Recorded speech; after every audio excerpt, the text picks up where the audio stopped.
Treating your need for healthcare news, we are NHE.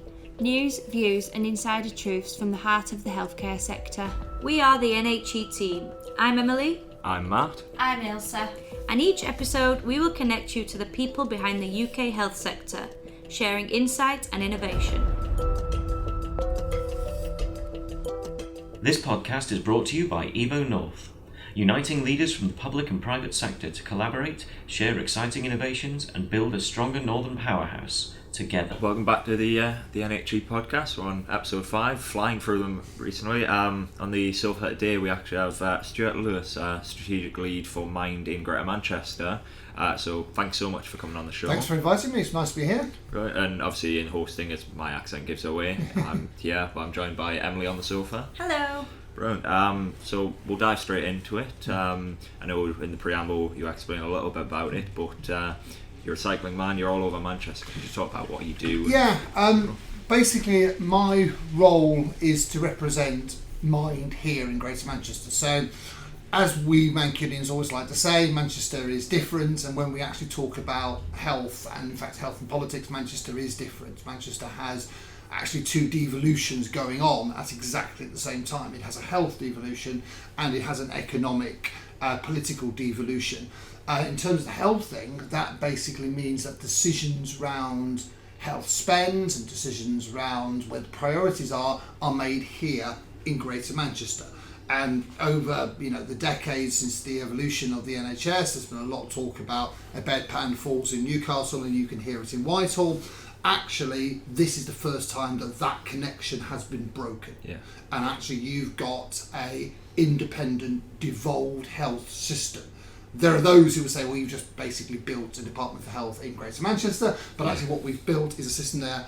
Mind were very aware of that and felt that they were doing lots of work to influence the 5-year forward view of mental health and basically the 10-year plan and all the other great NHS sort of documents, and they were getting stuff in there. But then when it came to Manchester, they didn't have the ability to then influence how they landed on the ground, and then they decided to basically have a strategic role based, which is mine. So I cover the whole of Greater Manchester, and my role is to influence and support the decisions made around health, specifically in terms of mental health across Greater Manchester, and also to work across Greater Manchester to essentially deliver Mind's vision, which is basically a world where sort of nobody with a mental health condition is alone, nobody with a mental health condition doesn't get the support they need, and actually a person with a mental health condition is treated with the respect and support they need.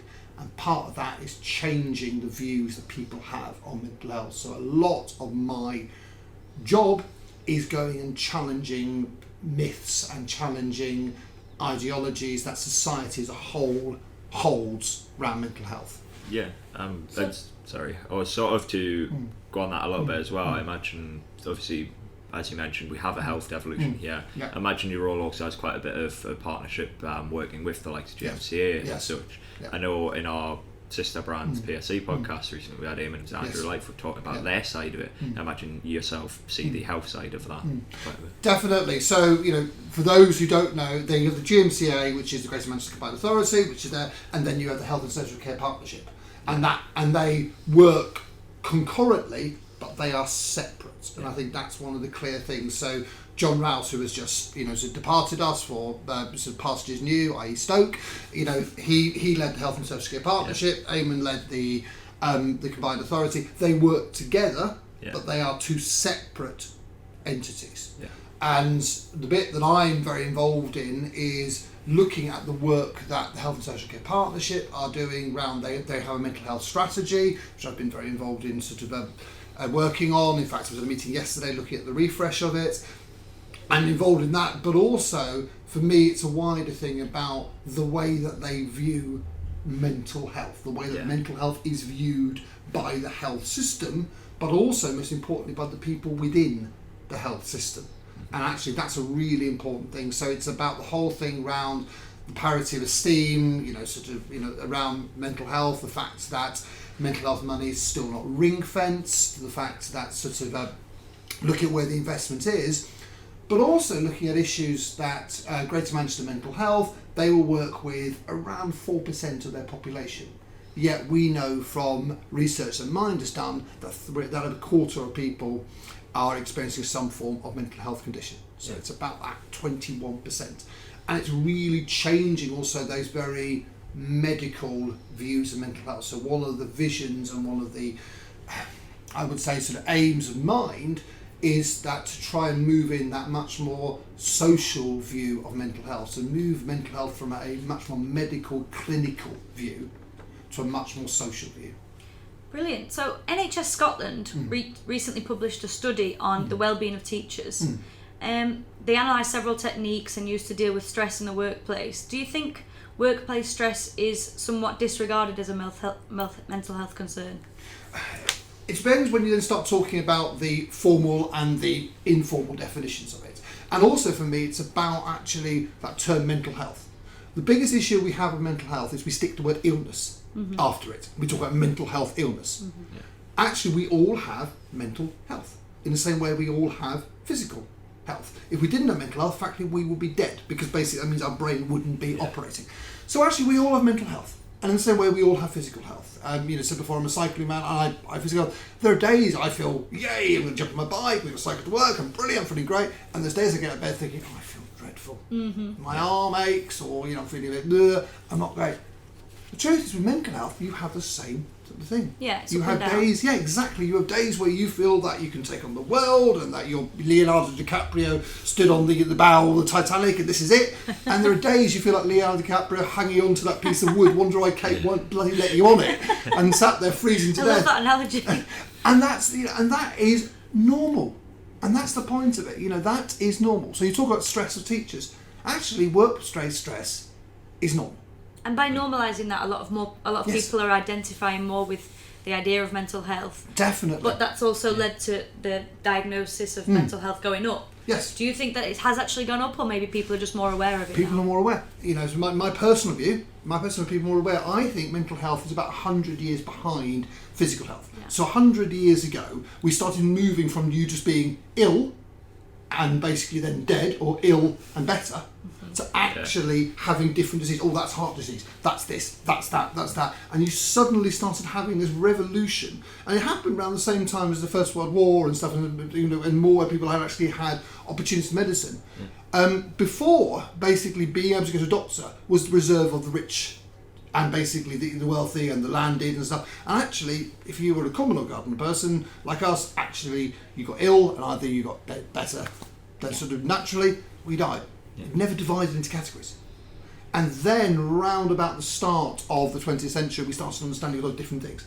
Mental health is at the same space. So even like 20 years ago, you talked about depression, you talked about this, and it was actually the very, very massive, big sort of things. You got depressed, you got psychosis. Actually, we've now started understanding the nuances of it, and we've started understanding all the different parts of it. And what may be before all that, he's just a bit strange. Actually, now, so no, that's this, and that's that, and that's this. Yeah, and it's not black and white as well. It's not black and white at all. We're talking, this is the thing with mental health, we're talking about an area as big as physical health. Yeah. So we wouldn't actually be talking with physical health in such great, sort of sweeping statements. Because physical health goes from the cold over there to terminal cancer on the other side. Huge thing. The two actually have very little to do with each other, and you wouldn't equate the two. Yeah. And the same way with mental health, we go from basically depression, anxiety, those sorts of, those, I hate to use the word milder, because people then think, I'm disregarding what they think, As we all know, we can have a cold and the flu and it's horrible. More common, maybe not milder, but more common. Yeah, definitely. That's a lot better sort of thing than I would use. And we can have illnesses and they're really horrible. I've had flu where I've just lain in bed thinking I'm never going to be able to move again.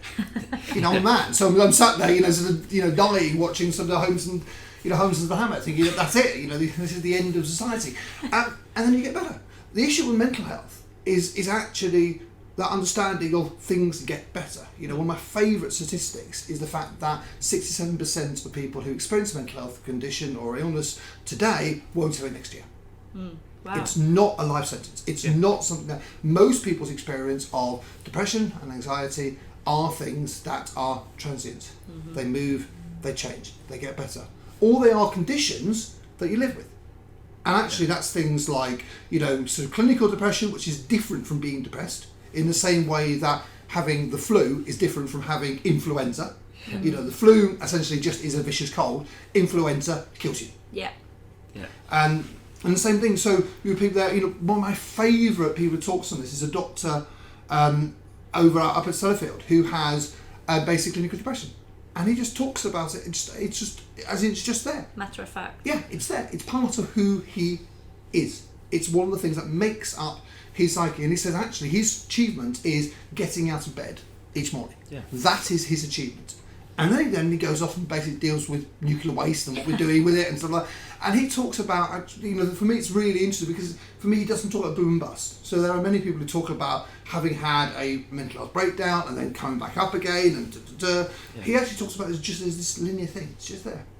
It doesn't go up, it doesn't go down, it's just there. And he's learned to manage it in the same way a person with a heart condition learned to manage it. There were people in your office here who are diabetic, people in the office who will have heart condition, people here who will have medical conditions that you learn to live with. Yeah. It's the fact that cancer. When I was growing up, and I'm old, sort of cancer killed you. Yeah. You got cancer. The likelihood is you died. Actually, we now live in a society where there are millions of cancer survivors. Cancer is not a life sentence. Cancer is something that you will fight, and then you can win, and you come out. And mental health is exactly the same. Yeah, and as you sort of say there, it's maybe getting that narrative that there doesn't have to be this big, huge victory at the end of it. You know what? It's, as you said with the doctor from Sellafield, it's those little day-to-day life things.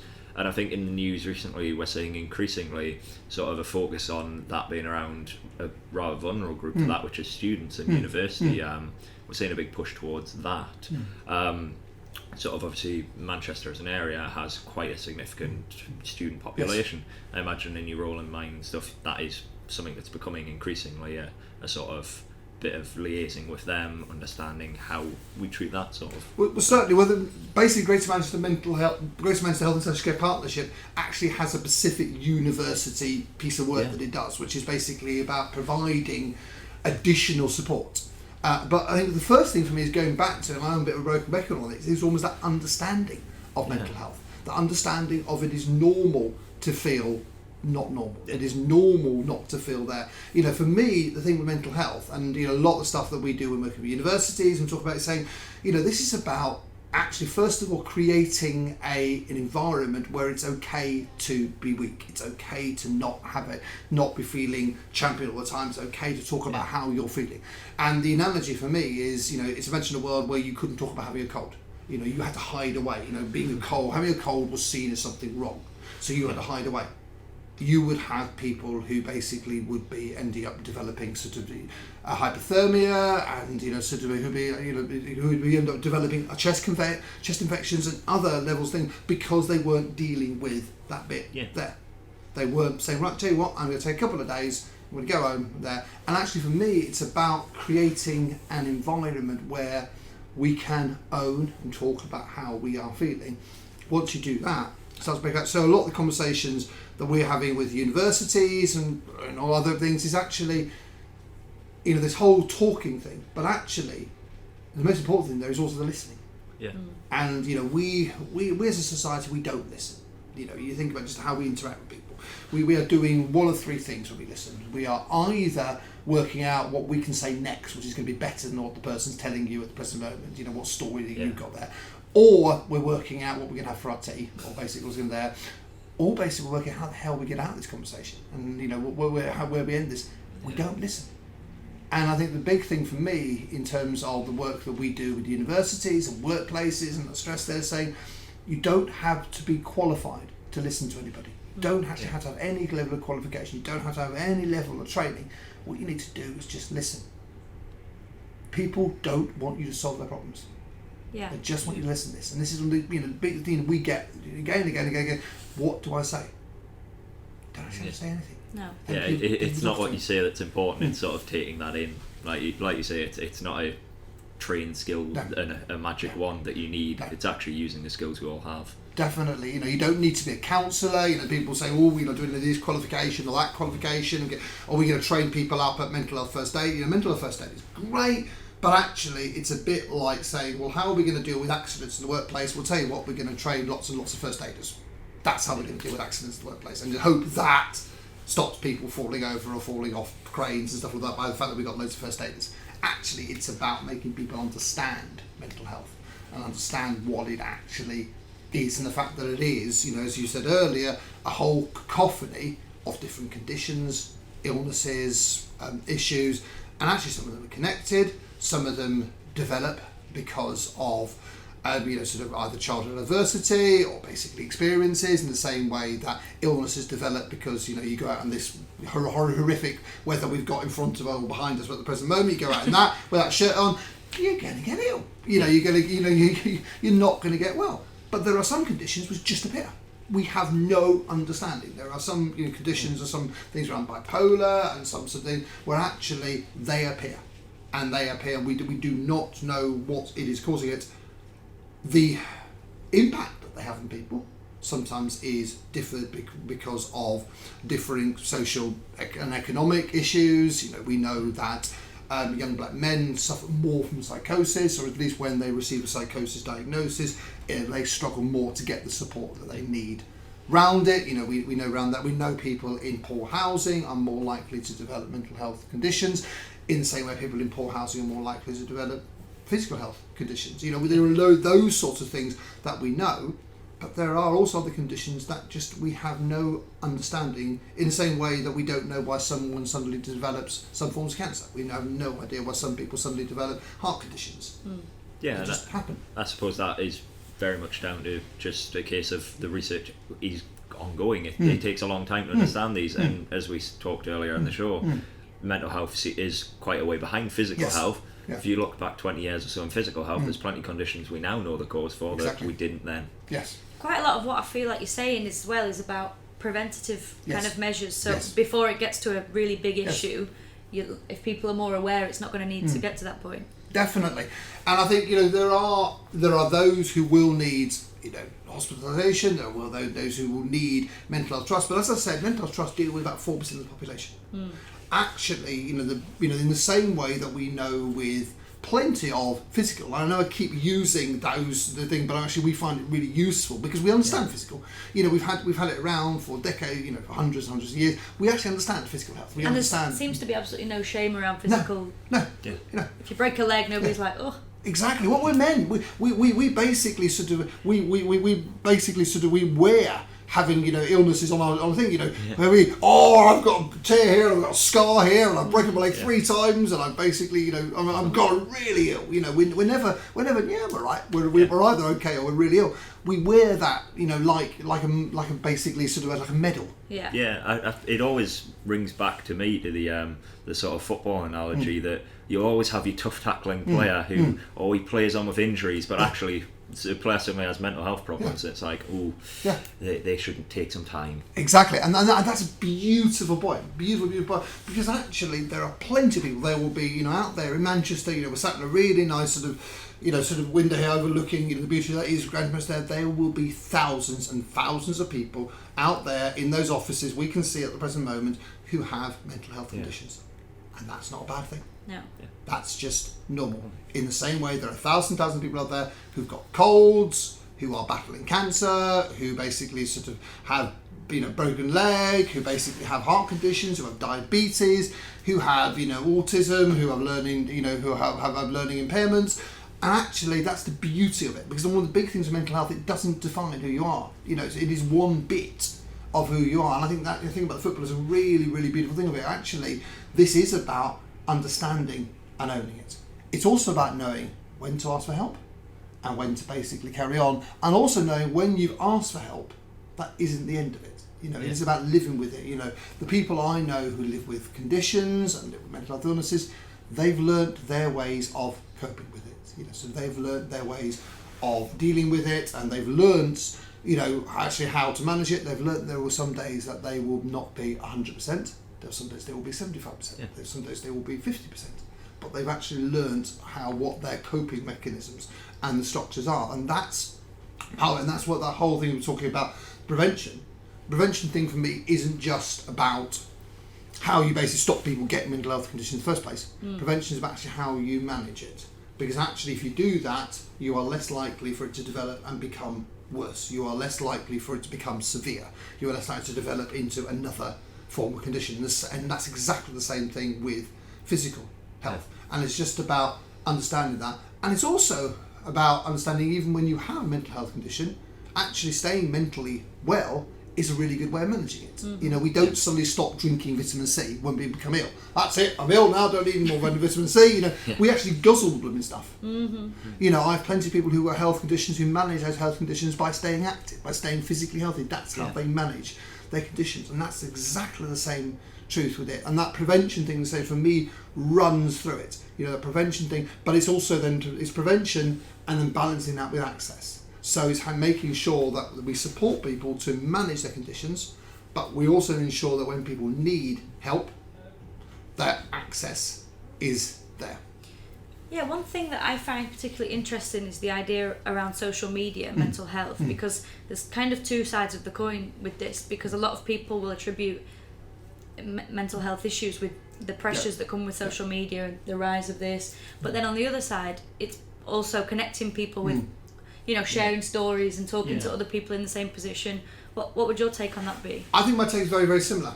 And I think my take is we are still infants with social media. This is you know, we are living in the second great basic communication revolution. The first great communication revolution was the Gutenberg press, when that was created, you know, sort of 300-400 years ago. That was the first cultural revolution. This is some of the second cultural revolution. The fact that we can publish anything from anywhere, from basically a small device. And that is a revolution as big as the printing press. You know, I do music journalism. I'm not paid for it. I basically go and see gigs and I write about it. I could have never dreamt of that when I was basically 15 and reading Kerrang and all the magazines when I was a kid, and you know, watching all that. You know, the journalists with some of that was a forbidden thing to me. That was suddenly now with the invention of this, I can go and see a gig, I can write down that, and I can send it out there, and thousands of people saying Peru, and they will read it. And that's the thing, we're still understanding this. So my view on it is it's about how we use it, and it can be a force for good because it connects. I also think there is a generational thing on this there, you know, and I'm probably going to come across as deeply patronising, and I do apologise. I think there is a generational thing. My generation, so I'm 47, my generation still don't quite understand it. We're meddling with it, we're playing with it, you know, sort of we're connecting into it, but we still don't understand it. And I think a lot of those who point at it as, oh, it's bad and it's negative, actually aren't the ones in the middle of it. You know, my son is 22 and he has such a different relationship with it. And I think we can also balance that with, I think, mental health and the understanding of mental health. There is such a different view of that within the younger generation, within, you know, my son's generation, that, you know, sort of that millennial and, you know, generation, I think understand mental health a lot more. Actually, it's becoming normalised. Which gives you hope for the future. Oh, yeah, huge hope. Future generations, it's just going to be like more like physical health. Oh, definitely, huge. And I think that connects in with the fact with social media. You know, social media just is part of, you know, my you know, sort of, it is just a part of my son's world. I remember sending my first email. I remember going on the internet for the first time, and I was, you know, I was in my early 20s. Now suddenly, you know, my younger children are never going to imagine a world without it. And actually, so it's becoming that the point for me was it's actually becoming part of it. It's how you then manage it. And in the same way that we had to manage when somebody cars arrived. You know, you used to have people who would walk in front of cars with a red flag, so people didn't walk in the middle of it. And then we learnt, and we now got in our psyche that basically you don't have someone say don't walk into the road. We know that we don't walk into the road. We know just absolutely it's because embedded. Exactly. And I think that thing with social media, how we deal with it, and how it affects our mental health, we will evolve. We will work out actually how we deal with it. At the present moment, I do think we're at the sharp end because we're still getting used to that. Suddenly, you know, we can sit there and we can get all the envy in the world, because whereas before we were just envious of the person we knew next door to us and envious of the person that, you know, we saw at school, we can now see everybody We got access to the entire world. And you tend to compare, don't you? Yeah. Exactly. With But human nature. we've always tended to compare. We've always tended to compare. You know, I compared at school, but I compared to what I had access to compare to. Mm-hmm. And what I had access to compare to, as I said, was the geezer living next door to me, or the person there. I didn't have access to everybody. Yeah. So it's been microphoned, it's been amplified on it, and we're still now working out how we deal with that, how we manifest that, how we process all of that. The generation thing's really interesting though, isn't it? Because we did some news recently about an Age UK campaign saying that the older generation seem to suffer in silence, if you will. They don't feel as easy to come out and tell people how they're feeling. Is that something that you've found? Oh, definitely. I think it's really interesting with that generation who are in their 60s now. Yeah, definitely. You know, you would never talk about it. It was never issues that you would talk about, and it just stayed hidden. It's back to this idea that actually everything is, you know, in one big lump. Mental health is just an amorphous thing. It isn't these different things. It isn't different there. You know, we have a real issue around loneliness. You know, let's be frank about this. You know, we are getting older.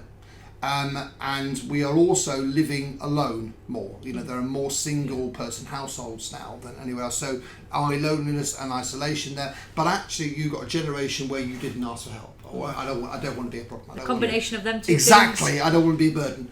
Yet we have a younger generation which actually knows his rights, and that's not meant in any way as patronising, but knows his rights and knows what he can ask for, and actually has been brought up to basically fight for his things. It's been brought up to expect things. It's been brought up to expect the government to do things for it. You know, the generation who are aging at the present moment are a generation who, well, no, you have to sort yourself out. You know, so you know it's not the state, and so it's a really interesting dichotomy on it, and also that openness. You know, a generation where actually you can talk about things, you can talk about how you feel, you can talk about your weaknesses. You know, I hate this whole snowflake, you know, rubbish and stuff, but actually I think there's a beauty in talking about what upsets you. Yeah, and showing your vulnerability. Exactly, it's about owning that, and that's the only way that actually you can understand how you operate. You can understand that, and then it's about then learning yourself how you manage yourself in the world with that.